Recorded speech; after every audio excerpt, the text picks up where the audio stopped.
Well, howdy there, folks. James, Political Friar, coming to you again. Got the University of Oregon hat on, and so we're going to have a political topic on this show. And I bet you can't guess what it is, what political news might have happened today on August 6th, 2024. It was definitely the vice presidential sweepstakes is over. Shortest sweepstakes since, the convention era when these things ended up getting decided within the 4 days at that big meeting.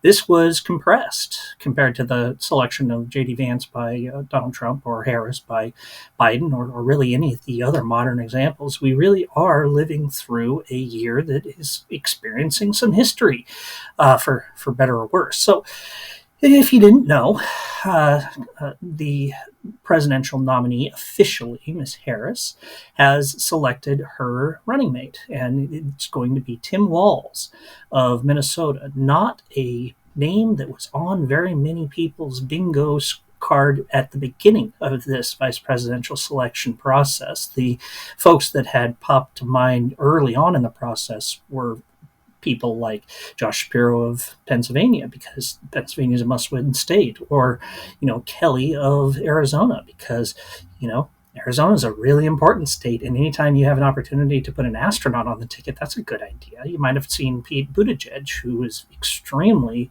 powerful as a surrogate for the Biden administration, coming along. And we did a show about the Veep stakes and Harris's decision, and a lot of those takes I stand by them. I think that the strong candidates that Harris chose not to select each had their specific drawbacks that made Harris fall back to something that was safer. There is a reality with picking a vice president, and it's the Hippocratic Oath principle of picking running mates. That is, do no harm. Do no harm. And in the context of Harris's standing with the Democratic Party, not actually winning a single primary vote and getting anointed more or less through a process that was driven by insiders and elites, well, those insiders and elites are usually members of what you might call the pragmatic wing of the Democratic Party, and they are distinctly not members of the progressive wing of the Democratic Party. And so this progressive wing of the party, rightly, believed that they didn't have much influence in selecting the nominee for president. They, I believe, have accepted that, especially because Harris is, at least on paper, should be acceptable to progressives. But when you take a group's agency away, they will feel like they need to flex their muscle. And I do believe that a driving factor in Harris's selection of Walz was to maintain party unity. She's having a wonderful little honeymoon. Her approval ratings have gone up. Her poll numbers have gone up. She wasn't going to court any controversy inside the Democratic Party. And so she picked Walz. Walz is not going to offend the pragmatists. He represented a fairly conservative district in Minnesota before being elected governor. He succeeded in being reelected to that seat, even when George W. Bush took the majority in presidential elections twice, and Minnesota's a blue state. So he has some of the pragmatic credentials where he is a hunter. He has a Midwestern accent. He served in the armed forces. He isn't a lawyer. And so that aspect of Walz is going to be okay. Now, the pragmatists are going to jump up and down at the missed opportunity of a person like Josh Shapiro, who probably is a better communicator, certainly is from a more important state, and was not acceptable to the progressive wing of the Democratic Party for one reason. He supports Israel. You can't support Israel in 2024 and be on the ticket of the Democratic Party, apparently. That's just not a thing. Now, Kelly is a little bit of a different story. The downsides with Kelly were, one, that he is holding down admirably an important Senate seat. And even though that senatorial election, special election, wouldn't happen at least until next fall, and maybe not until the fall after that, there was some thought that he's helping us right where he is, and so that's a cost of pulling him out of Arizona. Also, Kelly, being from Arizona, has been fairly outspoken about enforcing the border laws. He has identified the border as a problem in a way that is more akin to the pragmatic Democrats and the pragmatic Republicans and the radical Republicans than it is to the progressive Democrats. The progressive Democrats see the illegal immigration as fundamentally a group of folks who need help and who have been victimized by victimizers and thus deserve our sympathy. And there's reason to think that, but Kelly doesn't agree with that. And so he's just not going to be high on the progressive wish list of running mates. And when they didn't get their opportunity to weigh in on Harris, well, they you can bet that they would have squealed. They would have squealed if Harris had nominated somebody who was not acceptable to them for whatever reason. And the thing about Walz is he was acceptable to them. When he became the governor of Minnesota, he governed like a left-wing Democrat.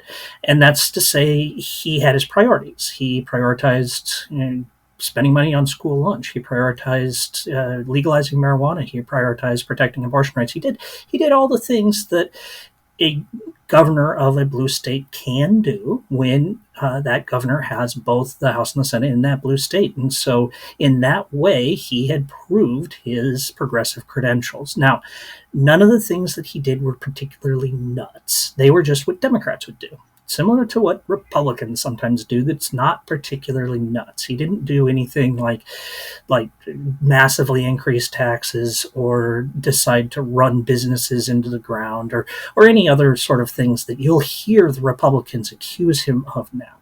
What he did is he ran like a Democrat who had majorities in both chambers. So, yeah, you got left-wing policies out of him. That's not a surprise. He didn't have to compromise, and so he didn't.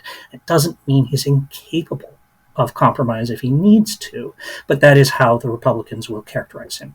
They'll say, you have the most liberal candidate running for president ever in Harris, which is pretty disputable, but she's from San Francisco. You paint your enemy with the stuff that you think will stick, and then they're going to say she nominated an even more liberal person to be her running mate. And if you're just looking at Walz as governor, you can fit those clothes on him. If you look at Walz as a congressman, it doesn't make any sense. So that tells me that he certainly is a believer that left-wing policies are the way to improve things. But it also implies that he's not entirely in the tank, that he's not willing to sacrifice the ability to win elections for the sake of his ideology. That is to say, he'd rather see Donald Trump on the street or maybe in jail than he would rather see a Roe v. Wade be codified. I think if it was those two things, he'd say, fine, we'll let the states continue to make their own choices on abortion if Donald Trump loses. That's the type of compromise I expect that Walz would make. And we've already talked about Walz for about as long as makes sense. One thing Donald Trump said last week, gosh, political time is weird. Last week, when he was asked about J.D. Vance as well, VP picks really don't matter. And that's pretty much true. They're really not that important. You can see a detectable and statistically significant bump if they come from a home state that's close. But the last time that really mattered was Johnson in 1960. The vice presidential candidates outside of that really haven't done much. I mean, Johnson delivered Texas. He had all those dead people voting for Kennedy, and that was the last time it really mattered. So that Walz is not from a swing state probably doesn't matter. Who Walz is probably doesn't matter, especially because Harris is younger than him. Now, J.D. Vance as a VP candidate matters a lot more because Donald Trump is 78. There is a non-zero chance that J.D. Vance will become president. At the level, there's a non-zero chance that Walz would become president. I suppose Harris could always fall ill, but it's much less likely, much less of a concern. And he's got 2 terms of executive experience as a governor of a state, so nobody's really worried about his general competence, the way that maybe you might a 2-year-in senator. Once upon a time, I seem to remember Republicans criticizing a 2-year-in senator running for president. That was 2008, saying, oh, he doesn't have the experience to be president. Well, yeah, hypocrisy is pretty standard in politics. Let's not be too surprised by that. So we're going to talk about Walz today. When he gets his announcement, he'll have another little brief run of media attention when he gives his speech at the convention. That'll be very minor. He'll have one night of media when he debates J.D. Vance, and that's it. That's it. As far as big media goes, that's all that he's going to do. Little media, I mean, he may very well make an impact in his neighboring states. He might have a little bit of home state effect in places like Wisconsin and Michigan. And you never know. He might have a gaffe, or he might have some kind of zinger that brings our memories, back to him. But barring something odd, you can expect this to be the second to last show on the vice presidents. Anyway, if you like that, please leave me a like in the box down below, the thumbs up button, and leave a comment. I really appreciate that. Everything that you do, the interaction with this video helps other people find it, so I appreciate it, including watching it. So, maybe tell a friend. Anyway, I appreciate you. Thanks.